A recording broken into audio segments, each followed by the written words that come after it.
যোৱা বছৰৰ পৰা আলোচনা এটা চলি আছিলে যে আমাৰ লেবাৰ ডিপাৰ্টমেন্টৰ সঞ্জীৱ কান্তি ডাঙৰীয়া আৰু আমি আলোচনা কৰি আছিলো আমাৰ যিখিনি বাগান আছে এই বাগানত যিসকল আমাৰ মাসকল বাইদেউসকল কাম কৰি আছে তেখেতসকলৰ ভাল এটা টিফিন নোহোৱাৰ কাৰণে গৰম দিনত ৰাতিপুৱাই বনাই লৈ অহা কিবা এটা খাদ্য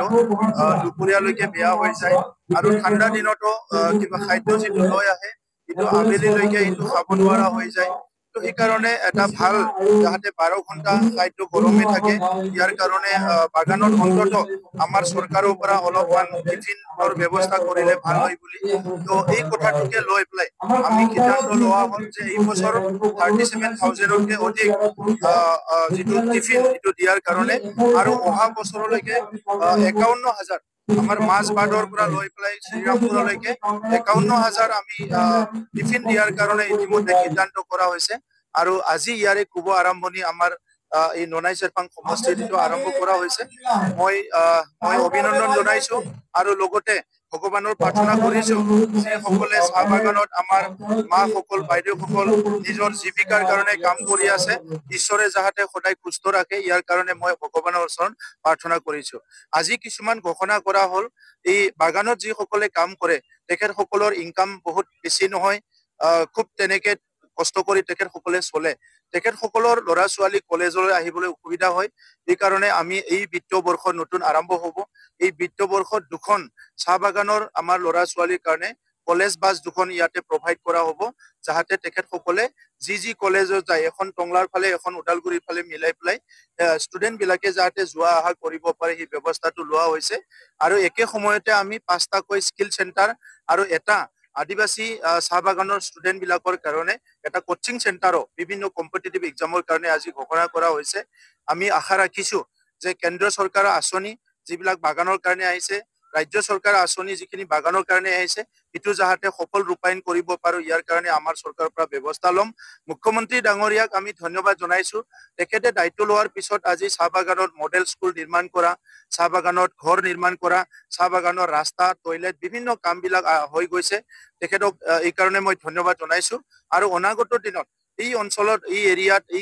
ইয়াত মানে যিসকল বসবাস কৰি আছে এই সকলৰ কাৰণে সৰ্বাংগীন উন্নয়নৰ কাৰণে আৰু ভাষা সংস্কৃতি ৰক্ষণাবেক্ষণৰ কাৰণে বিটিআৰ চৰকাৰৰ কিছুমান মিছন আছে অহা মাৰ্চ মাহত আমি এইটো ঘোষণা কৰিম এতিয়া এতিয়া দুৰ্গাদাস বৰুৱা এটা কথা কৈছে যে দিলীপ শইকীয়া ডাঙৰীয়াই 40টা সমষ্টিতে বিটিএডিৰ নিৰ্বাচনত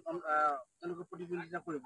এতিয়া তেওঁলোকে দুৰ্গাদাস বৰুৱা কৈছে যে তেওঁলোকৰ লগত থকা ইউপিপিএল দলটোহে সংকটত পৰিব তেওঁলোক সংকটত নপৰে আমাৰ সংকটৰ কাৰণে দুৰ্গাদাস বৰুৱা ডাঙৰীয়াই কিয় চিন্তা কৰিছে তেখেতে নিজৰ কাৰণে চিন্তা কৰক আমিতো আৰু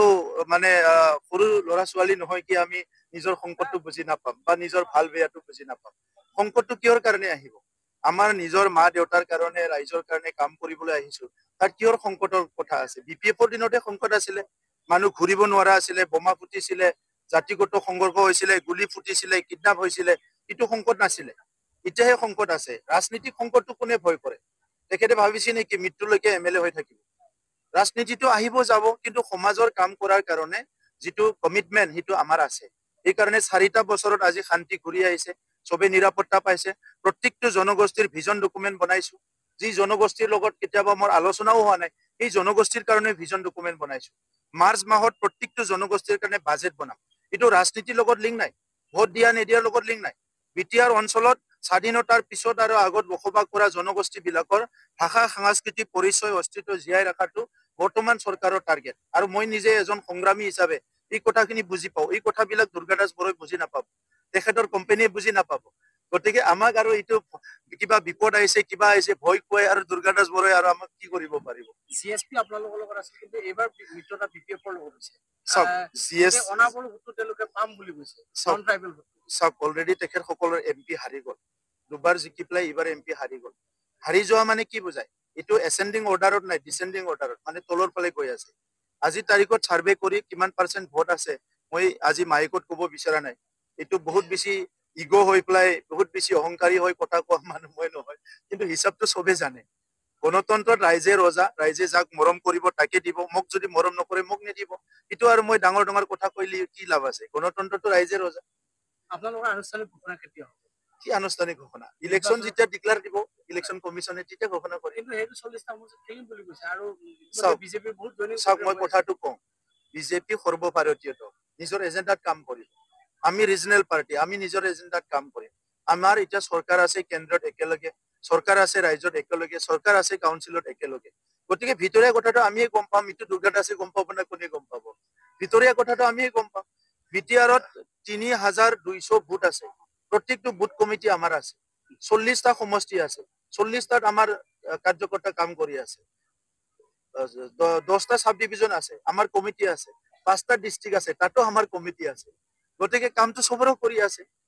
চৰকাৰটো বনাবৰ কাৰণে আমি মিলিজুলি কৰিব লাগে অকলে অকলে কৰি সময়ে ক'ব এইটো বন্ধুত্বপূৰ্ণ নিৰ্বাচন হ'ব পাৰে চাওক এতিয়াই এইটো কোৱাটো টান বা ক'বও নিবিচাৰো মই নিৰ্বাচনটো লৈ পেলাই বহুত বেছি আপোনালোকে ভাবিব নালাগে এটা কথা আছে politician thing of election Statesman thing of generation গতিকে এইটো আমাক এৰি দিয়ক আপোনালোকে আমি একেলগে খেলিম না একেলগে খেলিম আজি ঘোষণা কৰিম না 4 মাহ পিছত ঘোষণা কৰিম অলপ ৰিলেক্স হৈ পেলাই আপোনালোকে কাম কৰি থাকক আজি ইয়াতে টিফিন দিছো ভাল কাম হৈছে নে নাই গৰম ভাত খাব পাব যি বনাই আনে 12 ঘণ্টা গৰমে থাকিব আমাৰ বাইদেউহঁতৰ এটলিষ্ট